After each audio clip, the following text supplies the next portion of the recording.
Hello everyone, welcome back to my channel. आज मैं बनाने जा रही हूँ एक अफ़गानी सलवार, जिसके लिए मैंने 2 मीटर का कॉटन सिल्क का फैब्रिक लिया है। तो बहुत आराम से ये 2 मीटर में बन जाएगी। और ये फैब्रिक मैंने डबल फोल्ड किया हुआ है, ये 2 लेयर्स में है और इसको हम एक बार फिर से फोल्ड कर देंगे। तो ये देखिए, इसको एक बार फोल्ड करने के बाद ये 4 फोल्ड में हो जाएगा। और वन साइड मैंने अपनी तरफ रखा हुआ है। ऊपर से मैंने एक स्केल से स्ट्रेट लाइन ड्रॉ कर ली है, क्योंकि फैब्रिक अनइवन होता है तो मैंने उसे स्ट्रेट करके इवन कर लिया। और साइड से भी मैंने खुले पार्ट को भी इवन कर लिया।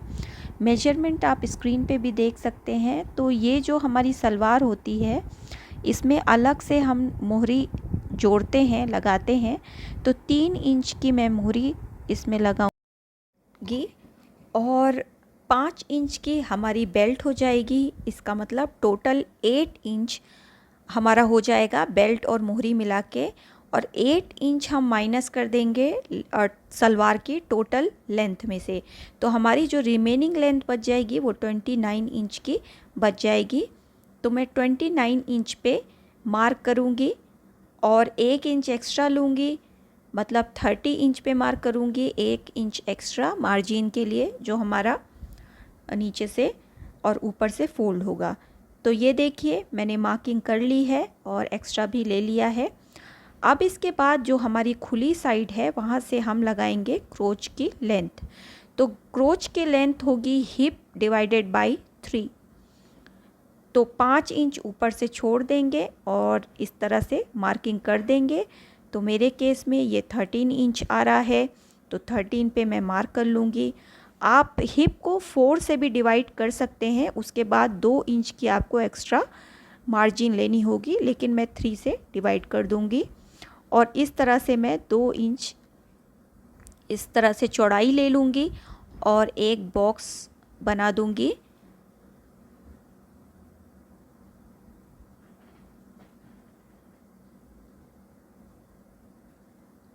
अब हम टेप को इस तरह से तिरछा रखेंगे और 1.5 इंच पे एक गोलाई दे देंगे। तो ये हमारी क्रोच की कर्व हो जाएगी।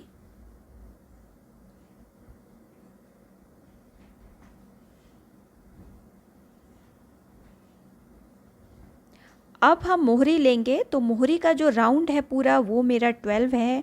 तो 12 का हाफ होता है 6। तो 6 पे हम मार्क कर लेंगे। आपका जो भी मोहरी का मार्क है, उसका हाफ आपको लेना है। अब हम इसमें आगे की ओर एक्स्ट्रा कपड़ा लेंगे प्लीट्स बनाने के लिए। तो आप चाहें तो कितना भी एक्स्ट्रा कपड़ा ले सकते हैं। मैं 6 इंच और एक्स्ट्रा कपड़ा लूँगी। तो इसमें बस डिफरेंस यही है कि नीचे भी प्लीट्स लगते हैं। ऑर्डिनरी सलवार में सिर्फ ऊपर ही प्लीट्स लगते हैं। तो टोटल ये मेरा 12 इंच का हो गया। 6 इंच एक्स्ट्रा लिया था और 6 इंच की मोहरी थी, और 1 इंच एक्स्ट्रा मैंने ले लिया मार्जिन के लिए, जो कि हमारा दबाव में जाएगा सिलाई में। अब आपको इस और इस मार्किंग को, क्रोच की और नीचे मोहरी की मार्किंग को ज्वाइन कर लेना है। तो बस इतना सा ही अभी हमारा काम था। अब हम इसे कट कर लेते हैं।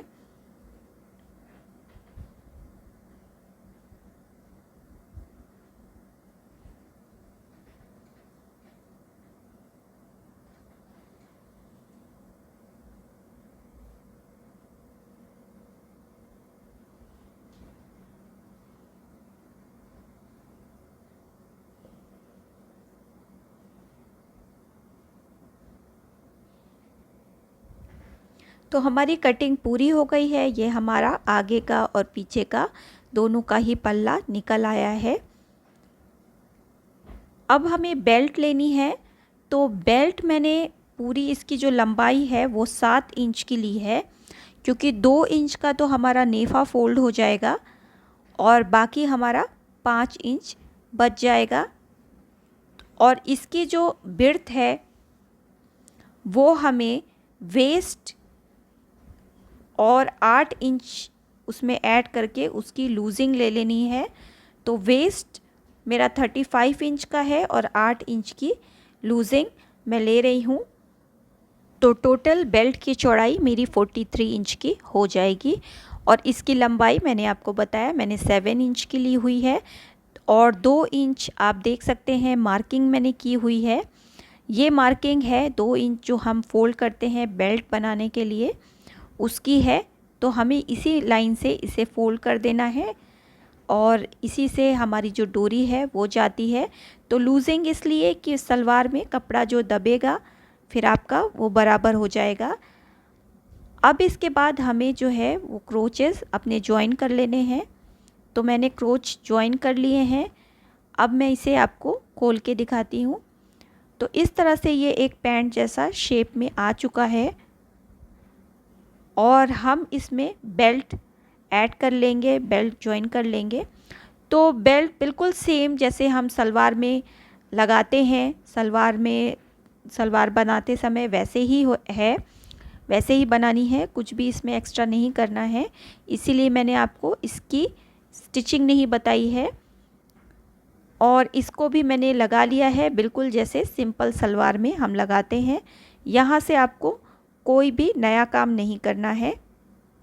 तो मैंने बेल्ट भी जॉइन कर लिया है अपनी सलवार में। अब हम नीचे की तरफ आते हैं। तो नीचे जो है हमें एक्स्ट्रा जो है पट्टी लगानी है। तो हमने एक्स्ट्रा पट्टी लेके रखी हुई है। तो मैंने जोड़ लगाई है, ये दोनों ही मोहरियों के हैं, मैंने जोड़ लगाया हुआ है दोनों में। आप चाहें तो आपके पास अगर बहुत चौड़ा कपड़ा है तो आप फोल्ड भी कर सकते हैं, नहीं तो जॉइंट लगा सकते हैं। तो मोहरी मुझे 3 इंच की बनानी थी तो मैंने ये पेपर पेस्टिंग ली हुई है, 2 पेपर पेस्टिंग्स ली हुई हैं दोनों अपने पैरों के लिए। और इसकी जो लंबाई वो 3 इंच की है और इसकी जो चौड़ाई है वो 15.5 इंच की है। आपको अपनी मोहरी नाप लेनी है जो भी आपके सलवार की आपने ली है। अब इसके बाद हमें इसमें मेरी चिपकने वाली पेपर पेस्टिंग है तो इसे हम पेस्ट कर देंगे।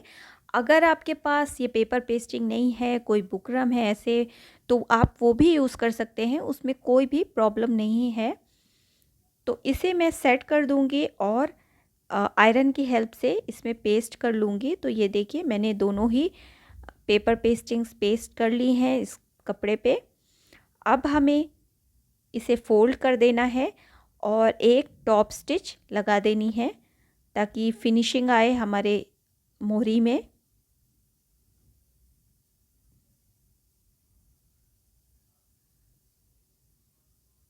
तो पेपर पेस्टिंग इसके अंदर है, फोल्ड कर दी है मैंने और नीचे से एक टॉप स्टिच लगा देंगे। तो ये देखिए हमारी स्टिच लग चुकी है और पेपर पेस्टिंग अंदर की तरफ है और जो भी एक्स्ट्रा कपड़ा है उसे मैं कट करके निकाल दूंगी। और इसके बाद हमें इस कपड़े को फोल्ड करके एक बार स्टिच कर देना है हमारी पेपर पेस्टिंग में। तो ये देखिए मैंने इसे स्टिच कर दिया है अपने पेपर पेस्टिंग के ऊपर।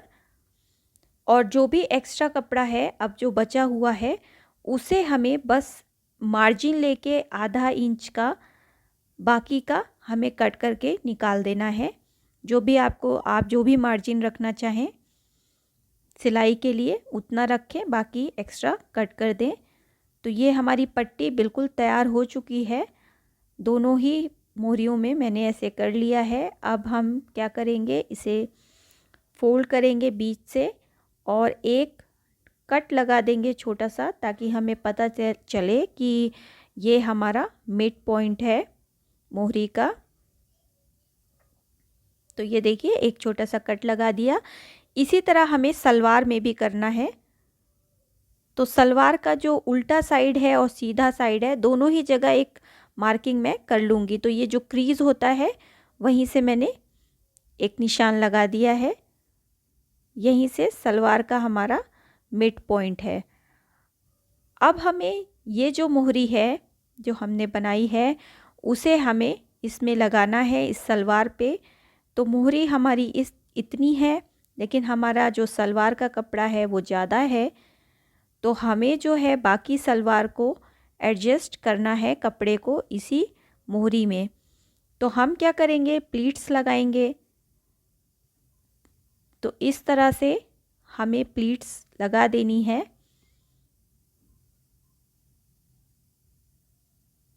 एक बॉक्स प्लीट में बीच में लगाऊंगी। तो ये हमारा, क्योंकि उल्टा साइड है, तो जब हम प्लीट्स बाहर की तरफ लगाएंगे तो हमारे सीधे साइड पे वो अंदर की तरफ दिखेगा। और फिर उसके बाद हम अपनी मोहरी लगाते हैं। तो सबसे पहले हम क्या करेंगे, अपनी प्लीट्स लगा लेंगे और बिल्कुल बराबर कर लेंगे अपना जो मोहरी है उसको उस पट्टी के। तो चलिए लगाना शुरू करते हैं। ये हमारा सीधा पार्ट है और हम इस पे पहले प्लीट्स डाल लेते हैं। तो इस तरह से आमने सामने एक बॉक्स प्लीट में बना लूँगी। पहले प्लीट्स स्टिच कर लेते हैं ताकि बाद में हमें आसानी से हम लगा सकें अपनी पट्टी में। तो ये देखिए, ये हमारी बीच की जो बॉक्स प्लीट थी वो बन गई है। ये हमारे सलवार के बिल्कुल कॉर्नर पे दिखेगी। अब इसके बाद हमें कॉर्नर से भी कपड़े स्टिच करने हैं। तो हम इसे क्या करेंगे, अब पट्टी हम लगाएंगे। तो हमने जो नॉच लगाई थी अपनी इस पट्टी में और सलवार के मिड में हमने जो नॉच लगाई थी, जो हमने मिड पॉइंट लगाया था, एक मार्किंग की थी, उसे मिला लेंगे और अब आधा आधा सिलना शुरू करेंगे बीच से। तो ये देखिए, मैंने इस तरह से पट्टी और सलवार के मिड पॉइंट जोड़े और अब मैं बीच से स्टार्ट करूँगी सिलना। और ये जो लास्ट का हमारा कपड़ा बचा है, हम इसमें पिन लगा देंगे बिल्कुल बराबर से करते हुए अपने पट्टी के। इससे क्या होगा, जो रिमेनिंग फैब्रिक है इस तरह से आपको दिखेगा और इसे आप एडजस्ट कर लीजिए। तो बस मैं एक प्लीट और लगाऊंगी इसमें। तो ये जो हमारा प्लीट है, जो हमने बॉक्स प्लीट बनाया था, बस उसको फेस करते हुए एक और मैं चुन्नट इसमें डाल दूंगी। बस एक ही से ये एडजस्ट हो गया इस साइड। अब अगले साइड चलते हैं और यहाँ पे भी कपड़े को और पट्टी को ज्वाइन कर लेते हैं सलवार के एक पिन की हेल्प से। और जो रिमेनिंग फैब्रिक है, अब ये देखिए, ये जो रिमेनिंग फैब्रिक है इसे मैं ऑपोजिट लगा लेती हूँ अपने इस बॉक्स प्लीट के, जो हमने पहले लगाई थी उसके ऑपोजिट लगा लेते हैं और अब हम इसे सिल लेते हैं। तो ये बहुत ही आसान है और आप चाहें तो कितनी भी प्लीट्स इसमें लगा सकते हैं। आपके पास अगर कपड़ा ज़्यादा है या फिर आप ज़्यादा लगाना चाहें तो बहुत अच्छे से ज़्यादा प्लीट्स भी लगा सकते हैं और देखने में बहुत ज़्यादा सुंदर लगता है ये डिज़ाइन। अब इसके बाद हम ये कपड़ा अपने फ्रंट साइड पे करके, ये देखिए, ये हमने नीचे की तरफ किया जो स्टिच थी और उसी के ऊपर ऊपर हम ये सिलाई लगा देंगे फ्रंट के साइड।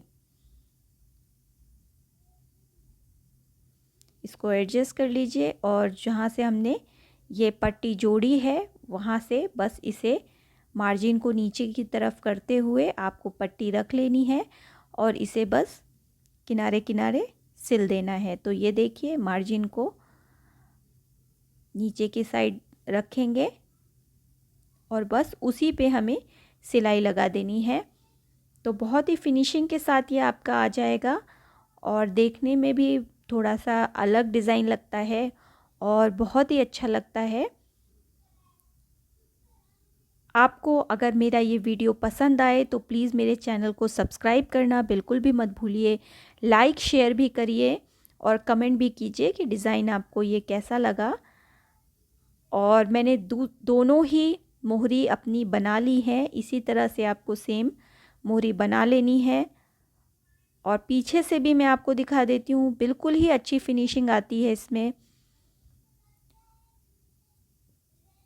अब इसके बाद हमें इसकी रॉन्ग साइड बाहर निकाल लेनी है और बस आपको आपकी जो भी मोहरी का साइज़ था उस पे आपको मार्क कर लेना है और बीच से इसे जॉइन कर देना है। तो अच्छे से जॉइन करिए और जो भी आपकी फिटिंग थी मोहरी की उस पे आपको मार्क कर लेनी है। तो मेरी 6 इंच की थी, मैंने 6 पे मार्क कर दी और बस अब हम इसे स्टिच कर देंगे। तो मैंने अलग धागे से की है आपको दिखाने के लिए, आप इसी के अपने सलवार के मैचिंग के धागे से इसकी स्टिच करिए और डबल स्टिच लगा दीजिए।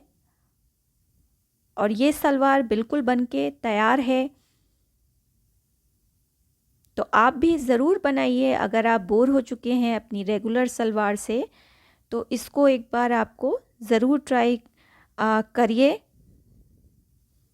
Thanks for watching.